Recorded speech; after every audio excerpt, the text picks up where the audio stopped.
You know, for decades, we've thought of pop music as the soundtrack to our love lives, right? The first crush, the big romance, the epic breakup. But what if I told you that hiding inside some of the biggest hits of all time, there's a totally different story about what a relationship can look like? Think about it. Most love songs are all about one thing: finding the one, your soulmate. But today, we're going to pull back the curtain on that fantasy and explore a theme that completely challenges that idea. And it's been hiding in plain sight for decades. Now, to be clear, we're not just talking about the same old cheating songs. You know, the ones about sneaking around and feeling guilty. That story is as old as music itself. No, we're digging into something way more complex. A theme that isn't about secrets, but about open arrangements.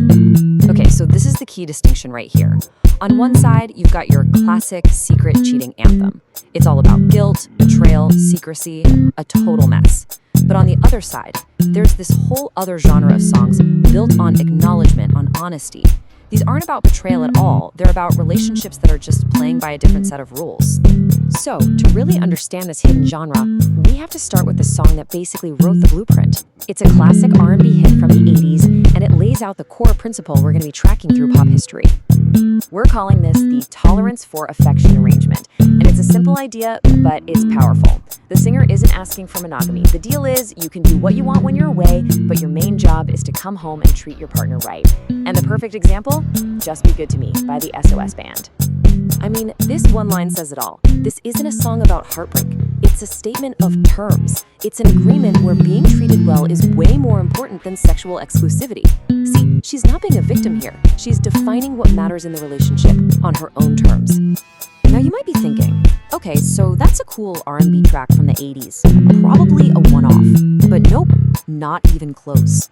This exact same idea was a recurring theme, a kind of open secret in some of the biggest classic rock anthems ever. Just look at this timeline. It's pretty wild. It kicks off way back in the 60s with Jefferson Airplane, literally asking, why can't we go on as three? So direct. By the 70s, you've got Mary McGregor asking her partner to just accept that she loves another guy. And then 1980 hits and boom, it's everywhere. Prince is casually singing about a partner sleeping with someone else in their bed. And then REO Speedwagon's massive power ballad is all about deciding to keep on loving his partner even though he knows everything. And let's be real clear about this. These were not some obscure songs on the B-side of a record. Two of them, Torn Between Two Lovers and Keep On Loving You, went to #1. We're talking #1 on the Billboard charts. This wasn't some fringe idea. This was mainstream radio broadcasting to millions. So what happened next? How did this all evolve? Well, as we get into the modern pop era, all those hints and negotiations from classic rock, they just kind of disappeared. And they were replaced by something way more direct, totally unapologetic, and sometimes even celebratory. Just check out this shift. In 1999, Lou Bega gives us that joyful roll call of partners in Mambo No. 5.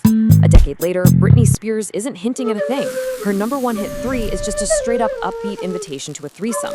And by 2017, Zia's The Weeknd treats sharing a partner not like some huge drama, but like a scheduling conflict.